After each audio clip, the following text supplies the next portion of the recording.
안녕하십니까 여러분. 새해 복 많이 받으시고요. 우리 옆에 여러분 좋아하시는 윤희숙 의원님 나와 계십니다. 다시 한번 인사하시죠. 네, 안녕하세요. 새해 복 많이 받으시고요. 예, 올해 신축년 흰소의 기운을 받아 모두 건강하고 즐거우세요. 벌써 힘이 막 나는 것 같습니다. 어제 궁금한 게 많은데 우선 네. 인간 윤희숙 알기를 먼저 하도록 하겠습니다. 네, 선생님 근데 저길 봐야 되는 거 아니에요? 뭐 상관없습니다. 아, 그래요? 저는 제 얼굴이 워낙 못나서 이렇게 마스크 가린 걸 다행이기 때문에 어느 각도로 찍히든 상관없어요. 우리 윤 의원님은 뭐 그렇죠. 얼짱 각도를 의식하시겠지만 전 의식을 안 하기 때문에 그 자신감의 표현이죠, 그건. 그 조선일보 인터뷰에서 네네. 조카가 이 짝 찾아주려고 애를 뭐 프로젝트를 많이 추진한다고. 아니. 조카가 지짝을 찾으려고 돌아다니고 있다는 얘기였어요. 저는 윤 의원님 짝 찾아주려고 아유, 애를 쓴다는 건 줄 알았는데. 전혀 자기 이모한테 그렇게 관심이 없어요. 관심이 없어요. 이거 못된 조카네. 저는 어떻게 이모를 좋아해가지고 이렇게 그리고 이모가 이렇게 능력 있는데 무슨 짝을 대신 찾아주나 막 그랬었습니다. 자기 짝 찾느라고 지코가 석자예요 지금. 그렇구나. 예, 잘못 제가 그 조선일보 인터뷰를 잘못 읽었습니다. 그러면 이제 그 러브 프론티어에 대해서는 질문을 안 하고요. 네, 뭐 있어야 하지. 저는 진짜 원조 건어물녀죠. 저는 뭐 자유주의자라서 결혼 여부에 대한 가치 판단을 안 하기 때문에 더 이상 질문을 안 하겠습니다. 근데 이제 그때나 지금은 그래도 경제학과에 여학생이 많은데 서울대 경제학과에 여학생이 많지 않았는데 언제부터 경제학을 공부하시겠다고 생각을 했어요? 공부를 잘해서 성적이 좋으니까 그냥 거기 맞춰서 가신 건지. 약간 그런 면도 있고요. 제가 진짜 생각이 없었고 그 대학을 들어가려고 했을 때 주변에서는 이 여자는 면허가 있는 직업을 가져야 된다고 법대를 가기를 원했었어요. 그리고 아니면 시집가기 좋다고 좀 여성다운 거를 좀. 근데 제가 이 법학이나 뭐 다른 좀 그래도 좀 감성적인 것들은 별로 그렇게 잘 매력이 안 느껴지더라고요. 근데 뭔가 경제학 그러면 뭔가 근본적인 학문을 하는 것 같고 진짜 아무것도 모르고 철도 없고 그냥 그렇게 갔죠. 근데 제가 나중에 보니까 경제학을 공부하다 보니까 경제학이 특징이 별로 이렇게 한계를 두지 않기 때문에 생각이 막 날아다닐 수 있게 만들어주는 학문이라 저는 사실은 재밌었던 것 같아요. 지난 30년이 그때 19살, 20살 때 선택을 내가 뭘 알고 한 건 아닌데 내 인생에 좋은 쪽으로 작용했구나라고 생각을 해요. 지금도 그렇고 그때도 그랬고 다 그 나이에 다 뭔지 모르고 전공 선택하죠. 근데 그러면 안 될 것 같아요. 안 될 우리 것 나이는 같은데. 그랬는데. 그런데 지금이라고 해서 청년들한테 더 많은 고민이나 경험을 주고 선택하게 하는 것 같지는 않아요, 그죠? 그러니까요. 그러면 안 되는 거죠, 사실은. 뭘 여러 가지를 좀 생각을 해보고 그래야 되는데 저희 다 학교 다닐 때나 지금이나 그런 면에서는 크게 발전한 것 같지는 않아요. 미국에서 이렇게 큰 기업가 중에 그 고등학교 졸업하고 대학 가기 전에 갭이어를 갖게 하는 거를 정부가 지원하자. 그래서 뭐 아주 창업으로 성공한 한 분은 자기 자식들한테 그 2만 불씩인가를 주고 반드시 창업을 해보고 나중에 대학을 정해라 뭐 그렇게 하는 분도 있고 그러는데 어쨌든 제도적 변화는 있어야 될 것 같아요, 그죠? 그렇죠. 아니 뭐 갭 이어도 굉장히 저는 좋을 것 같고요. 아주 멋질 것 같아요. 그러니까 창업을 해보는 것도 좋고 남의 밑에서 일해보는 것도 좋고 아니면 뭐 여행을 다니는 것도 좋고. 근데 사실 그보다 더 중요한 건 제도교육 속에서 그런 여러 가지 생각을 하게 만드는 게 더 중요하겠죠. 두 개가 다 중요할 것 같은데 사실 지금은 그런 것들이 좀 막혀 있는 것 같아요. 아니면 이제 미국처럼 대학 안에서 전과 이런 걸 좀 자유롭게 해주 전공 선택을 자유롭게 해주는 그런 제도가 있어야 되겠죠.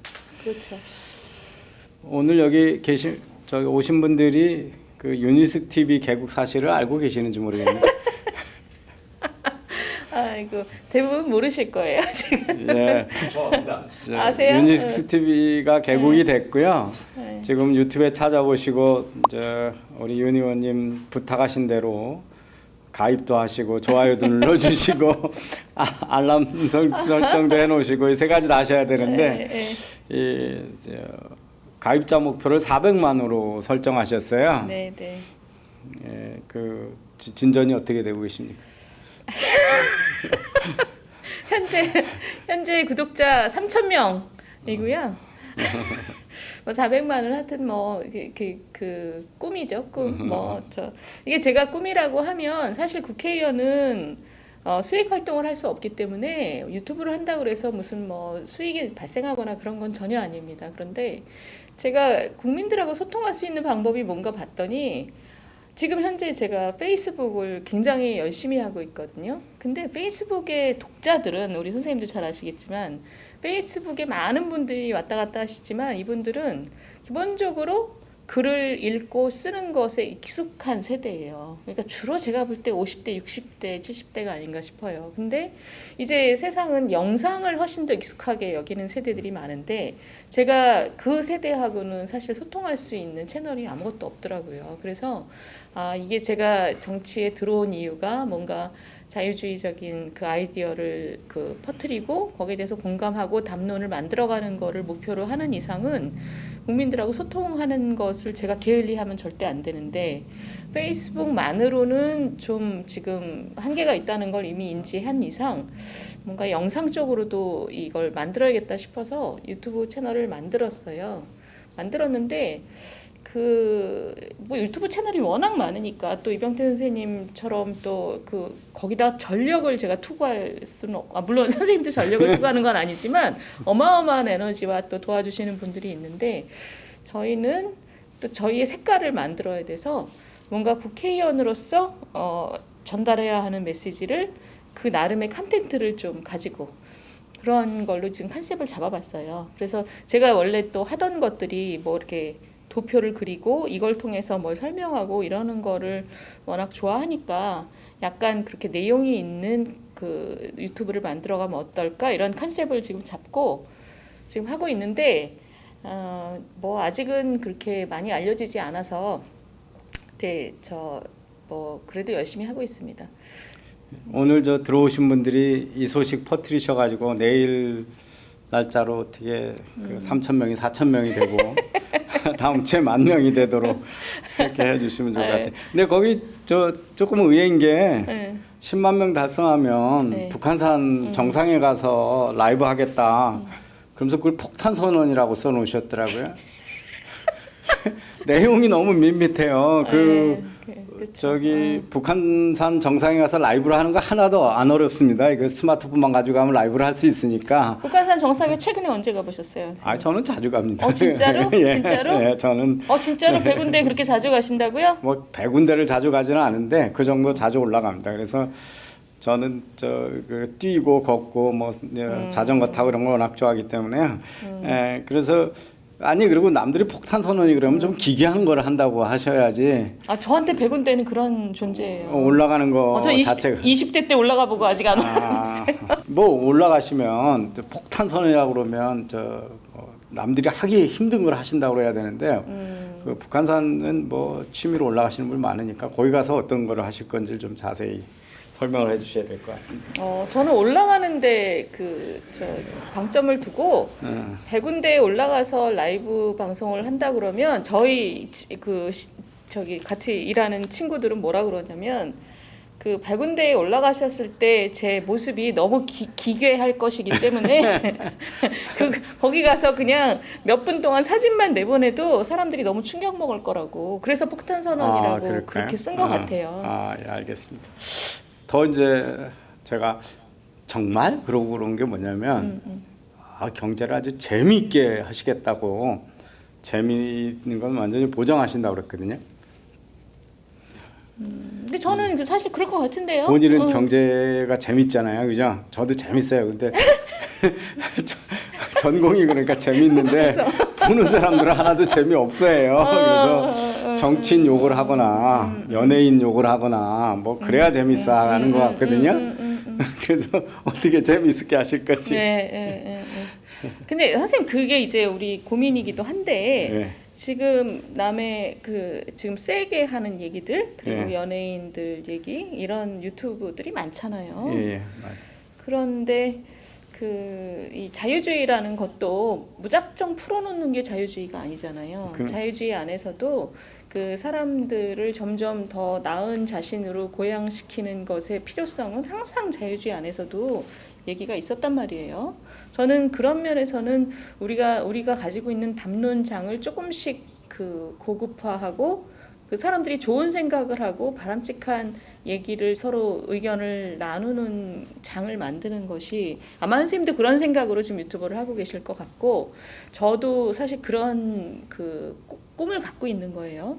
그래서 되도록이면 그 국민들이 궁금해하는 문제를 좀 지적으로 접근하고 그리고 제가 원하는 건 이런 거죠. 그 이 컨텐츠를 보고 난 분들의 그 저 반응이 제가 이 방향으로는 생각을 안 해봤는데 굉장히 유익했다. 그리고 그런 생각을 하는 사람과 조금 생각이 다른 사람이 굉장히 문명화된 방식으로 논쟁을 하고 그런 장이 좀 벌어졌으면 좋겠어요. 그래서 사실은 400만은 농담이고 그런 담론장에서 같이 마음껏 노는데 서로를 존중하면서 노는 생각을 교환하는 그런 그 놀이터가 한 4만 명만 있어도 제가 너무 감사할 것 같아요. 그런 지적 토론장이 한 4만 명만 돼도 제가 가서 뭐 저 아이스 버켓을 아이스 버켓 아니 지금 해드리겠습니다. 화갑도 되셨는데 무슨 아이스 버켓이야. 그리고 4천 명일 때도 오셔야죠. 알겠습니다. 근데 이제 또 다른 질문. 근데 사실은 그 글 쓰는 세대가 이제 페이스북이니까 동영상 세대로 유튜브 갔다 오잖아요. 그런 식으로 되면 정말 이제 앞으로 큰일 났습니다. 왜냐하면 그 글 쓰는 것도 짧게 쓰는 140자 쓰시는 트위터만 하시는 분들이 있는데다가 이 지금 이제 유튜브 너무 길다. 그래서 이제 틱톡 하거나 그냥 카메라로 찍은 인스타그램으로 커뮤니케이션하는 세대들이 갈수록 그 짧고 어텐션 스팬이 짧고 이렇게 가잖아요. 이제 조금 있으면 막 온갖 SNS 채널 다 개설하실 것 같은데. 그러니까 아니 근데 이게 이제 저거죠. 제가 첫 그 유튜브 콘텐츠로 우리 문재인 정부의 재정하고 경기도지사 이재명 지사의 재정에 대한 입장을 비교하는 유튜브를 만들었는데 그게 15분이었어요. 그리고 많은 분들이 봤어요. 한 2천 분이 봤을 거예요. 근데 저희 직원이 그걸 분석을 하더니 평균 시청자가 그 유튜브를 평균 5분 봤다 그러더라고요. 그러니까 끝까지 안 보는 거죠. 끝까지 안 보는 거죠. 그러니까 처음에 어느 정도 보다가 재미없어 그러고 끊는 거예요. 그러면 거기에 대한 그러면 그래도 우리가 좀 이 생각을 그 스프레드 시키고 싶은 사람 입장에서는 많은 얘기를 일단 5분 안에 때려 넣는 거를 목표를 하는 게 일단은 맞고 일단 봐야 되니까. 그런데 그걸 저는 거기에 이렇게 조금씩 익숙해진다는 것을 그 전제하고 그거를 조금 더 늘려가는 방식이 좋지 않을까라는 생각을 지금 하고 있어요. 그런데 만들어 보니까 5분 안에 뭘 집어넣는다는 게 불가능하더라고요. 만들어 보니까 훈련이 윤 의원님이나 저나 이렇게 기승전결 이게 논리적으로 돼야 되니까 그게 더 이제 힘든 것 같습니다. 네, 그래서 지금 그냥 자를까 이런 생각도 하고 있어요. 그러니까 누구 손님이 오시면 얘기할 만큼 하고 그거를 몇 개로 나누는 방식밖에 안 되고. 근데 또 그것도 저희 분석해봤는데 뭐 여기서 이제 이런 얘기는 재미없는 얘기인데 1부, 2부, 3부 나누잖아요. 그럼 1부만 많이 보고 2부 또 안 와요. 다른 제목으로 올리셔야 돼. 오늘 좋은 정보 감사합니다. 네. 저 개인적으로 궁금한 거는 그 정말 기네스북에 올라갈 만큼의 필리버스터를 하셨는데 그 체력적으로 어떻게 가능하셨는지 평소에 저 체력 관리를 어떻게 하시는지. 체력 저 형편없어요. 형편없는데 이게 뭔가 긴장하고 이러면 굉장히 소심한 거죠. 그러니까 긴장을 많이 해가지고 이렇게 뭐 몸이 힘들다는 느낌 자체가 잘 안 왔어요 그날. 그리고는 뭐 한 며칠 굉장히 시름시름했죠. 알아누우셨어요? 이게 정말 목숨 걸고 지금 정치를 하고 계십니다. 아니요. 아니에요. 그런 건 아니고. 가장 지난해 정치계의 신데렐라 기대주로 부상하신 그런가요? 윤희숙 의원님의 정치 이야기를 조금 예. 해보도록 하겠습니다.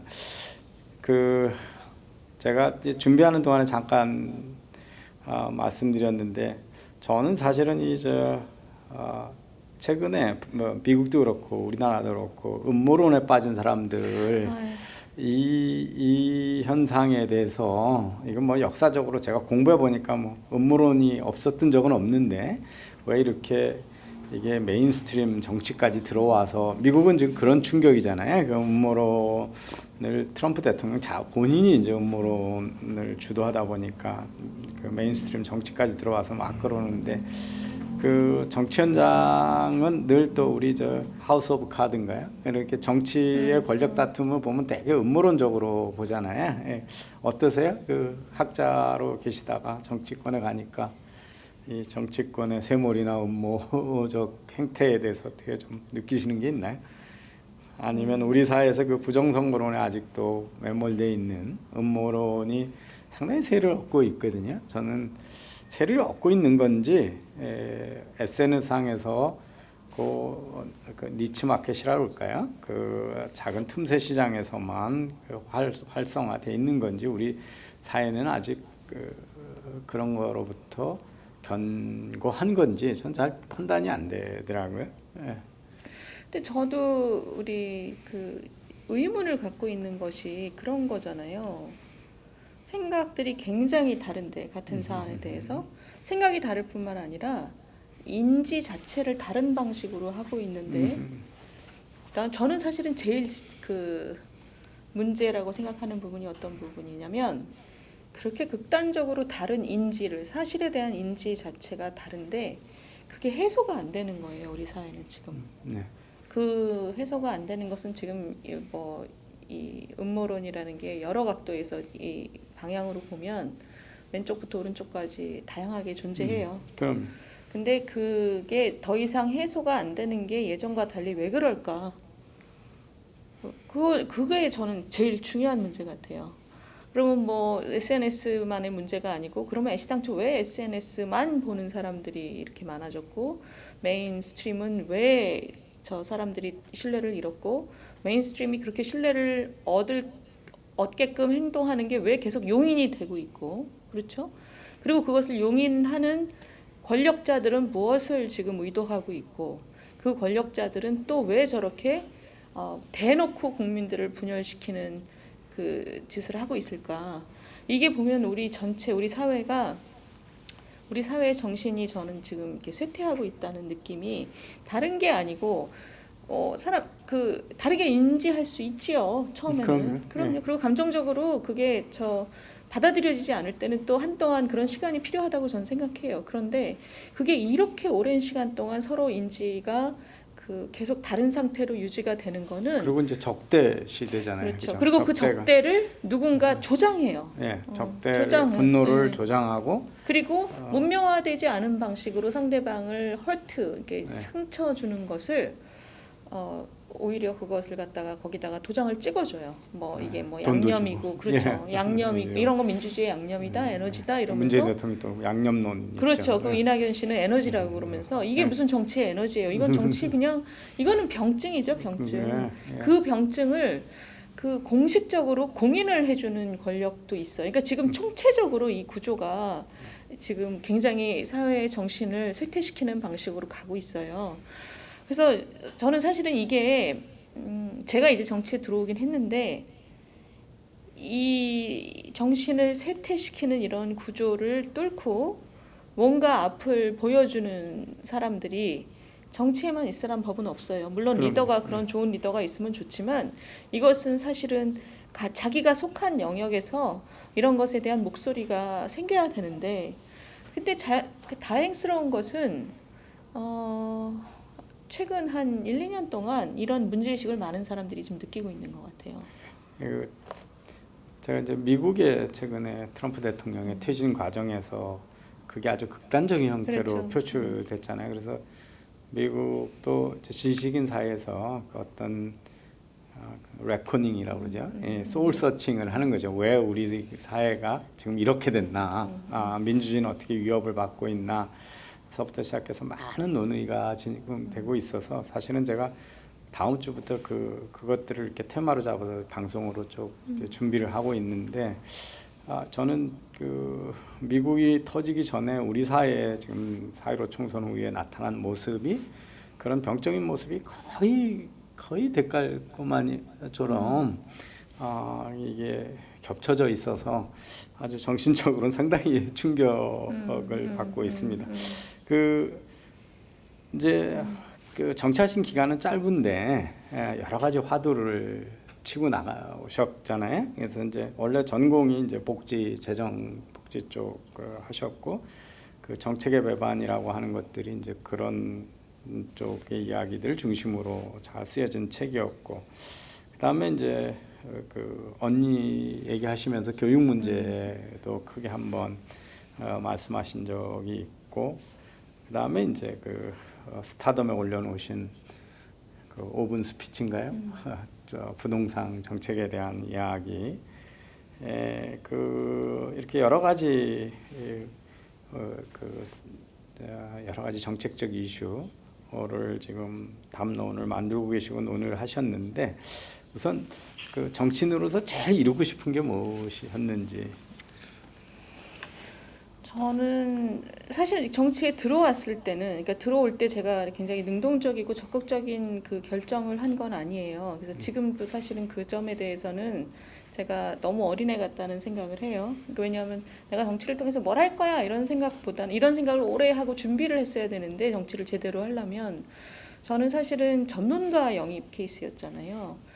그 전문가 영입을 하려고 했던 분들이 저한테 원한 것도 뭔가 그 경제 관련 법과 정책을 잘 만들어서 당에게 그런 콘텐츠로 당의 활동을 뒷받침했으면 좋겠다라는 생각이었을 것이고, 저 또한 내가 이 기존에 이제 경제학자들이 그 정치로 들어가는 통로는 주로 그런 생각을 한 거죠. 왜냐하면 특히 문재인 정부 초반의 정책들이 정말 상상하기 어려울 정도로 기존에 우리 정부들이 뭐 군사 독재도 있었고 뭐 있었지만 이렇게까지 우리의 상식의 범위를 넘어서는 그런 정책을 전 본 적이 없어요. 그래서 굉장히 암담하고 그 평소 때 정치에 관심을 갖고 있지 않은 사람으로서 이 맨 처음에 제안을 받았을 때는 굉장히 이건 내 길이 아니라고 생각했지만 이 문재인 정부의 이 정책을 보고 저렇게 놔둬서는 안 된다 이러면서 큰 오랜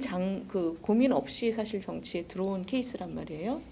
그런데 지금 제가 들어온 다음에 이제 그 5분 스피치라든가 이런 걸 하면서 제가 가지고 있던 정치에 대해서 갖고 있던 그 관점이 점점 넓어지게 되는 거예요. 그러니까 저는 경제 정책에 대한 것을 이게 내 역할이다라고 생각을 하고 있었고, 전문가적인 뒷받침으로 이 정치에서 경제법이나 경제 정책에 대한 것을 뒷받침한다고 생각을 하고 있었는데, 제가 정치에 들어와서 깨달은 건 뭐냐면 정치하는 사람들에게 경제 정책을 하는 사람, 사회 정책을 하는 사람, 뭐 문화 정책을 하는 사람이 구분이 없어요. 따로 하는 게 아니고 전부 똑같아 한 표니까. 구분이 없고 국회에서 영역이 따로 있질 않아요. 그 얘기는 뭐냐면 뭔가 자기 역할을 조금 더 일반적인 역할의 규정이 필요하다는 걸 제가 깨달은 거죠. 그래서 이게 뭐 어떤 그 경제 이런 식으로 할 게 아니라 그 영역에서 내가 이루고 싶은 게 뭔지를 제가 이제 소울 서칭을 했어요. 나름 소울 서칭을 해보니 제가 원했던 것은 뭔가 미래지향적이고 합리적인 이 정책 논의가 제대로 이루어지는 사회를 제가 원했던 거예요. 결국 그게 경제로 국한할지 안 할지는 그건 지금 와서 생각해 보니까 별로 의미가 없는 생각이었던 거예요. 그러면 이게 정책적으로 합리적인 수준에 그러면서도 과거를 파먹지 않고 미래지향적인 얘기를 수용할 수 있는, 그리고 거기에 대해서 공감하는 국민들이 있어야 되잖아요. 근데 지금 현재로 봤을 때는 우리 국민들은 굉장히 뒤틀린 담론에 묶여 있는 비중이 너무 크단 말이에요. 그러면 이거부터 바로잡는 게 사실은 병행돼야 되는 거죠. 그러니까 정책이나 법에 대한 얘기를 하는 것도 중요하고 일반적인 담론에 있어서도 그렇게 생각하는 것은 저분들이 이렇게 생각하기를 끊임없이 조장하고 있지만 사실 그게 맞는 거는 아니지 않습니까? 라는 얘기를 끊임없이 던져야 하는 것 같아요. 그래서 사실 제가 페이스북에 한 이틀, 3일에 한 번씩은 꼭 글을 올리는데 그게 대부분은 이제 제가 가장 잘 아는 영역의 글이지만 요즘은 사실은 그걸 좀 벗어나는 것도 있어요. 제가 애를 써서 공부를 해서 글을 올리기도 해요. 왜냐하면 담론 구조가 굉장히 왜곡돼 있다라고 느낄 때는 제가 아주 깊은 전문성이 없어도 새삼스레 사방군데 전화를 해서 공부를 하고 책을 읽어서 내가 잘 모르지만 그래도 이렇게 생각하는 건 아니지 않나라는 글도 올려요. 그러니까 예전에 생각했던 것보다 제가 지금 더 내가 해야 되는 영역을 넓게 지금 규정하고 있는 거죠. 전 이제 뭐 비슷한 제안을 저도 이제 여러 번 받았었잖아요. 정치적으로 더 앞서도 저도 사실은 저는 뭐 제 전공 분야인 단통법 뭐 이런 것들이 너무 어이없는 의사 결정 과정을 거쳐서 그것도 뭐 보수 정권 하에서 시장에 대한 그 정부의 무차별 개입 그리고 강압적 개입 뭐 이런 것들이 너무 어이가 없어 떠들다 보니까 전선이 점점 넓어지고 이제 근본적으로는 우리 사이에 자유주의 사상이 너무 부족하고 시민들이 지나치게 그 정부의 일괄적인 해결 방법을 하고 뭐 이러면서 이제 어떻게 보면 전공을 벗어나서 한국 사회 전체의 문화의 흐름이랄까 역사의 흐름 이런 거에 대해서 자꾸 이 얘기 저 얘기를 많이 하게 되잖아요. 근데 저는 뭐 저기 윤 의원님처럼 결단을 잘 못해서 그 소울 서칭을 아무리 해봐도 국회 들어가서 제가 잘할 수 있을 성정이 아닌 것 같아서 결단을 못 내렸는데요. 지금 아직까지는 제가 잘한 것 같으세요? 잘한 것 같다는 생각을 합니다. 제가 인재 영입되기 하루 전날 우리 이병태 선생님하고 맥주를 마시면서 그 고민을 같이 나눈 적이 있었습니다. 근데 이제 그 평소에 가진 생각으로 우선 우리 복지 이제 복지는 뒤집으면 결국 재정의 문제잖아요, 그죠? 예, 그런데 이 어떻게 생각하세요? 이제 복지 수준에 대해서 저는 우리 재정 능력 뭐 이런 거를 떠나서 객관적으로도 한국 사회가 우리 사회에 많은 분들이 복지 수준이 낮다는 이야기를 많이 해요. 근데 저는 이제 그거에 맞는 말인가 이런 생각을 많이 하게 되거든요. 왜냐하면 복지라는 게 이제 뭐 교육, 의료, 그 다음에 이제 소득이 부족한 부분에 대해서 어떻게 메꾸냐, 뭐 대충 이제 그런 거고 사소한 것들이야 뭐 교통이나 뭐 여러 가지 공공 서비스가 있을 텐데 누가 뭐라 그래도 그 어떤 나라보다 교육의 기회가 포용적으로 제공되고 있고 부모의 그 사회적 지위에 상관없이 어쨌든 대학을 갈 수 있고 병원도 자유롭게 갈 수 있고 단지 지금 우리 사회에서 가장 그 노인들의 빈곤 문제, 그러니까 과거에 저축을 못하고 은퇴한 세대 그 문제를 빼놓고는 저는 무엇 때문에 이렇게 복지에 대해서 우리나라가 복지가 안 돼 있다라고 주장하는 사람들이 이렇게 많은지가 좀 이해가 잘 안 되거든요. 저는 특히 우리 사회가 그 기업들이 복지 부담을 상당히 높게 부담하는 나라라고 하는 인식이 너무 없는 것 같아요. 4대 보험 같은 거 미국만 해도 의료보험은 의무 강제가 아니잖아요. 예, 그리고 특히 의료보험이 소득 수준에 따라서 매겨지기 때문에 사실은 돈을 잘 벌고 고소득주가 많고 그런 훌륭한 기업일수록 부담을 많이 져주는 거잖아요. 그래서 우리 복지 수준에 대해서 쭉 연구를 해보신 데서 어떻게 생각을 하시는지, 그 다음에 이제 제일 우리 같은 사회가 좀 어려울 거다 이런 생각이 드는 게 우리 사회가 좀 현실적이었으면 좋겠는데 이게 복지라는 게 개인을 떠나서 가족, 그 자기 직계 가족뿐만 아니라 과거에는 대가족이나 친인척까지도 복지 네트워크였고, 그 다음에 지역 사회가 그런 역할을 하기도 하고, 특히 이제 외국 같으면 종교 단체들도 그런 일을 많이 하잖아요. 그리고 자발적인 기부 활동도 많이 있고, 그러고 이제 국가가 하는 복지가 있는데, 우리 사회가 그 가족 중심의 안전망이 급속히 와해되고 있는데, 반면에 다른 그 지역사회나 종교나 또는 자발적 기부나 이런 거에 대한 시민사회의 역할은 거의 되는 게 없으면서 바로 국가로 다 가자고 이렇게 하는 흐름. 그러니까 이제 우리 사회가 다른 사회보다 그런 면에서 재정적 충격이 클 수밖에 없는 그런데, 우리 그 복지 문제를 이렇게 쭉 보시면서 재정과 같이 보시면서 어떤 정책 방향으로 좀 틀었으면 좋겠다 이런 거 좀 소개를, 큰 줄기의 이야기만. 예.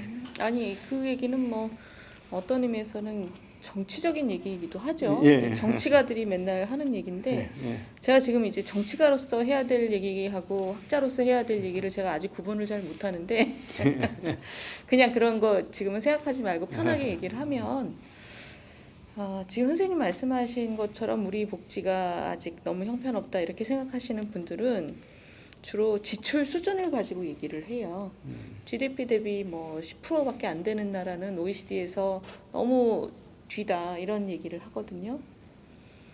그런데 첫 번째, 복지의 지출 수준으로만 얘기하는 건 별로 의미가 없어요. 왜냐하면 그리고 지출 수준도 제가 보면 그거를 세금을 걷어서 국가가 다 하면 높을 텐데, 국가는 돈은 안 하지만 국가 권력이나 제도를 통해서 민간이 그걸 하게끔 가격 통제를 통해서 해왔잖아요. 교육도 사립대학한테 등록금을 다 통제하면서 하는 거고, 의료도 민간이 다 투자하게 해놓고 가격 통제를 해서 하잖아요. 그러니까 일본이나 우리가 그런 건데, 복지 수준이나 이런 걸 보면, 그런데 사실은 그 혜택은 다 받는 거거든요. 그래서 정부 예산만 가지고 GDP의 몇 퍼센트 복지 예산은, 저는 그거 측정 자체가 잘못됐다는 거예요. 그 얘기는 맞는 말씀이시고, 그런데 지출 수준으로만 얘기해도 그것도 의미가 없다. 왜냐하면 우리가 고령화 수준을 통제를 하는 순간 OECD 국가에서 우리가 지출 갖고만 얘기해도 그렇게 낮은 수준이 아니다. 그렇기 때문에 사실 그 얘기 자체가 큰 의미는 없고, 이제 그러면 그거 말고 그러면 무슨 얘기냐? 그럼 선생님 말씀은 사실 정부가 안 해도 우리나라는 주로 예전에 정부가 너무 가난해서 개발 과정에서 민간한테 이거를 이양을 시키거나 아니면 정부가 안 하니까 민간이 하는 방식으로 많이 일어났다. 그 말씀도 맞는데, 저는 오히려 더 큰 문제는 뭐냐면, 우리가 그러면 복지를 보고 우리나라 복지가 다 훌륭해요 이렇게 얘기하느냐, 그러니까 복지의 내용을 얘기하자는 얘기예요. 전통적인 복지를 얘기하면 사실 판단을 하기가 좀 저는 애매하다고 생각하는데, 저는 그 얘기 자체를 아까 큰 틀에서 방향이 어떻게 바뀌어야 되냐라고 얘기를 한다면, 돈을 더 쓰자 덜 쓰자 얘기는 전 정말 의미가 없다고 생각하고, 우리 사회를 이렇게 봤을 때 이 지금 정부에 계신 분들이 가장 떨어지는 얘기가 뭐냐면, 그러니까 수준이 낮은 얘기가, 사실 이거는 뭐 지금 정부뿐만이 아니라 우리 야당도 과거에 이런 얘기 했는데, 무슨 저부담, 무슨 저복지 뭐 이런 얘기들이 중부담. 그렇지. 그러니까 그게 그 저부담 저복지라는 게 주로 지출 수준 갖고 얘기하는 거예요. 근데 지출 수준이라는 건 선생님 지적하셨듯이 이게 일어나는 과정에서 정부와 민간의 그 역할 분담이라든가 해서 별 의미가 없단 말이에요. 고령화 수준도 지금 워낙 다르고.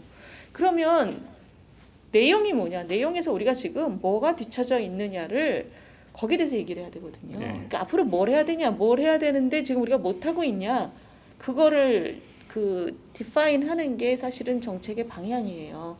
근데 선생님 아까 잠깐 얘기하셨듯이 과거에 저축할 기간이 적었던 노인들 말씀하셨잖아요. 근데 저는 그건 굉장히 큰 문제라고 생각해요. 왜냐하면 우리 같은 경제 규모에서 늙어가는 것에 대해서 저주라고 느끼는 사람들이 많단 말이에요. 그거는 확실히 저는 고쳐져야 되는 문제라고 생각해요. 물론 옛날 방식으로 그게 정부가 그 고령자들에게 돈을 많이 나눠주는 걸로 해결될 문제라고 저는 생각하지 않아요. 왜냐하면 물론 그것도 더 가야 되지만 고령자들이 훨씬 더 옛날보다 건강하기 때문에 훨씬 더 능동적으로 나이 들 수 있는 방식을, 그러면서도 또 이거는 소득만의 문제가 아니거든요. 그럼요. 내가 나이 드는 게 저주라고 느끼는 이유는 생활이 즐겁지 않기 때문이에요. 그럼요. 굉장히 네. 소외돼 있고 이게 분리돼 있고 그리고 나가서 할 것도 없고, 이게 이런 거 사회 전체적인 틀을 바꿔주는 거가 굉장히 중요하고, 그걸 위해서는 많은 투자가 필요해요. 사람들한테 돈을 막 나눠주는 그런 게 다가 아니거든요. 그리고 저는 그것만으로도 사실은 우리가 많은 투자가 아직도 필요하다고 생각을 하고, 두 번째는 선생님 아까 잠깐 말씀하셨지만 반값 등록금이나 뭐 이런 거를 통해서 그 비용을 민간에게 이양했지만 지금 와서 결과를 보면, 그리고 저 대학도 문제, 그 대학의 질의 교육이 우리 미래를 담보할 수 있느냐, 그건 굉장히 중요한 문제죠.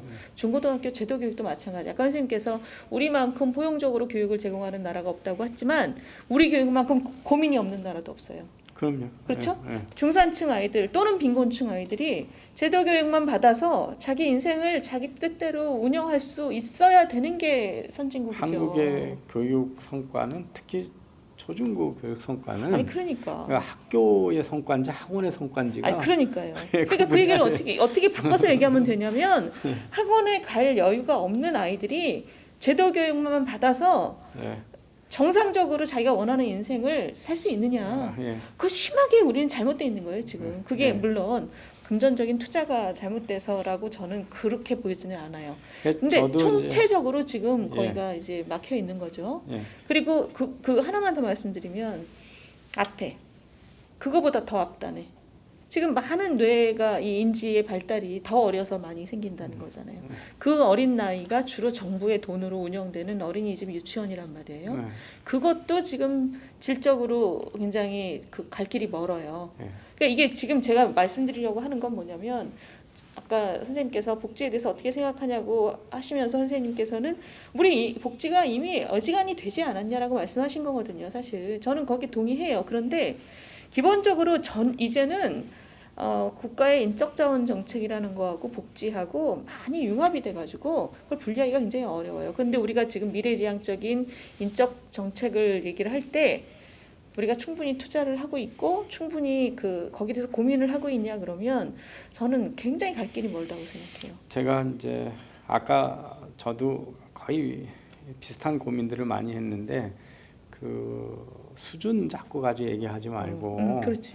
좀 구체성 있는 이야기들을 그렇죠. 하자. 이제 대표적인 게 저는 그 OECD에서 1위 자살률인데 우리가 뭐 10년 안에 평균 수준으로 낮춰보자. 이런 건 우리나라의 명백한 사회적 문제잖아요, 그죠? 예.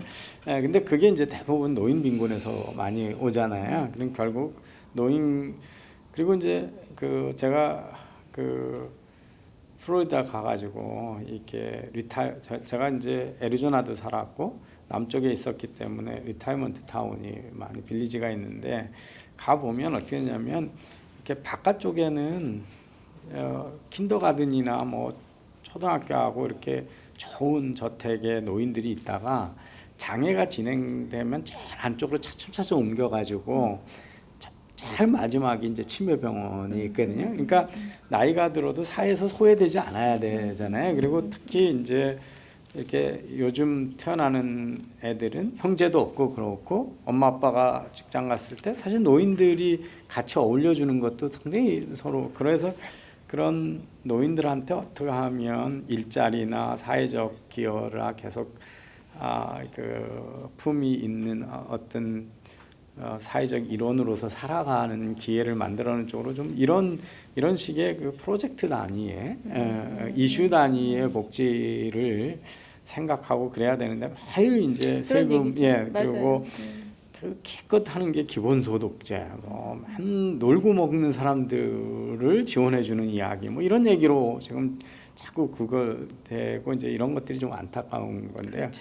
저는 교육도 정말 이 정부의 어떻게 하면 그 독점 구조를 깨트릴 수 있느냐. 그래서 저는 돈 있는, 제가 이렇게 보면 저희 때 남자가 식당에서 일을 하면 그렇게 우러러 안 봤는데 요즘은 이젠 다들 이해하죠. 셰프 그러면 멋있는 직장이 직업이 돼 있잖아요. 그래서 제가 맨날 얘기하는 게 주방장하고 셰프의 차이가 뭔지 아냐. 주방장은 사수로부터 배운 거 그대로 만드는 사람이고 셰프는 자기 디시를 크리에이션 할 수 있는 사람이다. 그러니까 뭐냐면 그러니까 그래요? 창의적이고 그럼요. 그래서 아니, 주방장은 우리말이고 셰프는 불어지. 그래서 옛날에 이제 왜 주방장이라고 지금 셰프라고 그러냐? 셰프는 글로벌하게 팔아먹을 수 있는 같은 재료를 가지고 10배, 100배의 높은 가격으로 팔아먹을 수 있는 디시를 크리에이션하고 스토리텔링을 할 수 있는 사람이잖아요. 그래서 살짝 믿음이 좀. 예, 근데 제가 주장하는 건 뭐냐면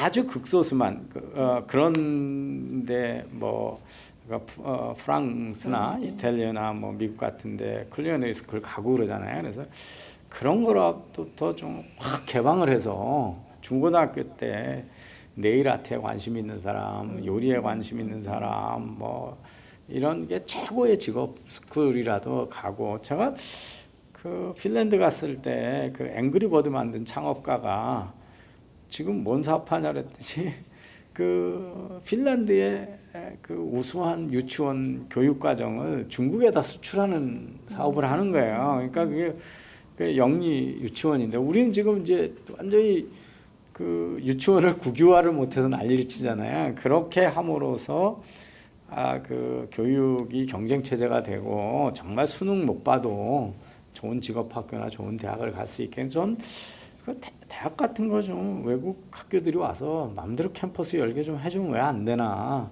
그래놓고 가난한 사람들은 정말 그 거기 갈 만한 재능이 있으면 그건 예산에서 바우처에서 지원해주면 되잖아요. 지금 사립대학들 그 교육 수준도 없이 폐교도 못하고 막 있는 학교에다가 돈 지원하느니 국제적으로 우수한 그렇게 함으로써 그 학교 유학 가는 비용에 비하면 사회적 비용이 얼마나 적겠어요. 그래서 좀 그런 과감한 그래서 그렇죠. 그런 거 하려면 영어 제2 공용화 뭐 이런 것도 좀 추진해 주시고 좀 그러시면 좋을 것 같은데. 글쎄요. 아유 참 그건 잘 모르겠네요. 잘 모르시겠어요. 부동산 어떻게 됩니까? 부동산? 네. 네. 아이고 참. 네. 지금 부동산은 사실 제가 우리 그 여야 의원들 같이 이렇게 국정감사하면 지방에도 가고 그러거든요. 근데 여당 의원께서 뭐 밥 먹다가 저한테 그런 얘기를 하시더라고요. 윤 의원이 이 정권을 자기네 정권을 한 반쯤 무너뜨렸다고 그러더라고요. 그래서 제가 그때는 이제 서로 그냥 우호적인 분위기에서 얘기를 했지만 저는 진짜 이 부동산 부분은 정부가 잘못해도 너무 잘못하는 것 같아요. 근데 이 변명의 여지가 없잖아요. 왜냐하면 변명의 여지가 없는 이유는 이게 참여정부 때 그 문제 상황하고 그 실패를 그대로 그걸 더 세게 한 더 거죠. 세게 그래서 우악스럽게. 이거 그렇죠. 우악스럽게 그때 이미 사회가 이미 학습을 했는데 그걸 아무 일도 없었다는 듯이 그때 했던 잘못된 해법을 그대로 썼잖아요. 그러니까 똑같은 문제를 또 발생시키고 지금 저는 깜짝 놀란 게 신조어가 만들어졌어요. 벼락거지. 그게 뭐냐면 자기가 선택하지 않은 걸로 인해서 그냥 자산 가치가 변함으로 해서 내가 다른 사람보다 상대적으로 너무 가난해졌다는 뜻이에요. 그러니까 벼락부자의 반대말이죠. 그러니까 젊은이들이 얼마나 이 부동산 가격이 왕창 오른 것에 대해서 박탈감을 느끼는지.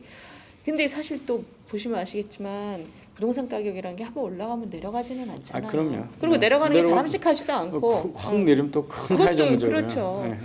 그 가격에 집을 사는 사람들이 지금 많은데 그래서 지금 굉장히 우울한 상황이 지금 만들어진 거예요. 이 정부의 도그마적인 그 행태 때문에. 놀라운 건 문재인 대통령이 투기권 단속만은 안 된다. 실패를 자인하고 뭐 가슴 아프다 맨날 그러죠. 근데 왜 이 정부는 가슴 아프다 그러고 정책을 안 바꾸죠? 그러니까 그게 자기 핵심 지지층만 바라보고 하는 거니까. 그러니까 저도 그게 너무 궁금했는데 죄송하다 그러면 새로운 방향으로 할 사람을 장관으로 데려와야 되잖아요. 예. 근데 장관이 하는 얘기를 보면 전 정권 때문에 잘못한 거지 우리가 잘못한 거 한 개도 없다는 사람이에요. 예. 그러면 이때까지 하던 정책 계속 쓰겠다는 거잖아요. 김수현인가요? 다 같은 사단이잖아요. 그러니까요. 그러니까 김현미 장관이 했던 거를 지금 새로운 장관은 그대로 사실 그거 다 잘했다고 얘기하고 있거든요. 예.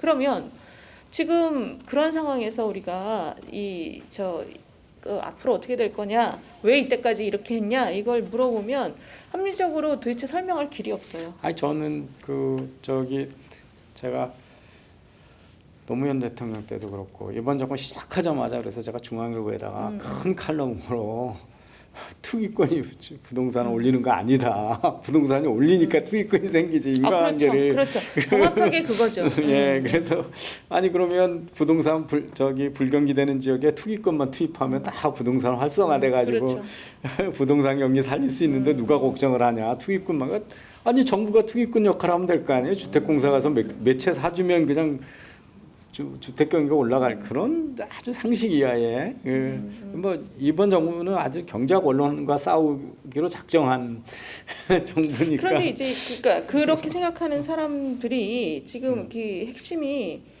이 투기꾼만 잡으면 돼요 이러면서 뭘 했냐면 이 서울의 주요 지역에 사람들이 가장 원하는 입지에 그 사람들이 원하는 방식의 집이 지어지려면 서울엔 땅이 없잖아요. 그러니 사실 재건축 재개발을 허용하는 거 말고는 현실적인 답이 없단 말이에요. 고도 제한 풀어서 좀 위로 그렇죠. 올라가고 용적률 높여주는 그런데 그런 것을 보고 이분들의 생각하는 방식은 불로소득이. 그렇지. 그러면 불로소득이 발생한다는 거예요. 그러니까 이분들은 기본적으로 집을 통해서 자산 소득이 발생하면 안 된다라고 생각하는 사람들이기 때문에 재건축 재개발은 이 내 눈을 감기 전에는 절대 안 돼. 이렇게 핵심 지지자들의 주식 정서가. 투자도 안 하고 예금도 안 하시나요?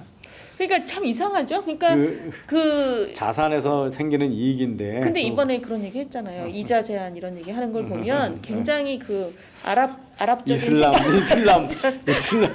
예, 그러니까 그런 걸 보면 이분들의 피 속에는 자본주의를 부정하는 것들이 DNA에 좀 있는 것 같아요. 그러지 않고서는 근데 저는 자본주의를 부정하는 마음이 마음속에 있다 손 치더라도 지금 실제적으로 국민들한테 약속한 거를 지키기 위해서는 지금 사람들이 생각하는 걸 일시에 바꾸는 건 불가능하잖아요. 어차피. 그러면 그걸 있다고 인정해야 될 거 아니에요. 사람들은 이자를 어느 정도 받는 거를 당연시하고 있고 집 가격도 거기서 많은 사람들이 사는 곳이기도 하지만 또 자산 수익을 기대하는 아이템이기도 하다라는 거를 받아들이고 정책을 해야지. 그게 이제 그 시장 경제론자하고 좌파의 사고의 생각인 것 같아요. 기본적으로 좌파의 또 다른 정의는 제가 보니까 사회 소셜 엔지니어들이에요. 그렇죠. 네, 내가 디자인하면 세상이 디자인대로 바뀐다고 생각을 해요. 이제 전체주의자들의 그 정의 중에 하나죠. 예, 그래서 내가 이렇게 디자인을 하면 디자인대로 세상이 바꾸고 사람 생각도 바꿀 수 있고. 그러니까 집으로 돈 벌겠다는 생각은 앞으로 못하게 하겠다 이런 거잖아요. 그렇죠. 그게 자기가 세상 사람들의 생각을 어떻게 바꿔요? 그죠? 일시에. 무슨 수단으로? 그러니까 그리고 가진 재산 중에 70-80%가 그건데. 그러니까 그런 것들이 아주 그냥 좌파적 사고의 전형적인 표출이죠. 그러니까 저는 사실은 이제 좌파적 사고라는 말을 되도록 안 쓰려고 저는 노력을 하고 있어요. 왜냐하면 그게 많은 국민들이 그게 뭔데라고 이제 궁금해하는 사람들이 있단 말이에요. 그래서 그걸 풀어서 얘기를 해보면 정확하게 그 말씀이신 것 같아요. 그러니까 세상을 선험적인 도구마로 규정을 하고 그것을 일시에 엔지니어를 할 수 있다라고 생각하고 거기에 기반해서 모든 그 정책을 하는 거죠.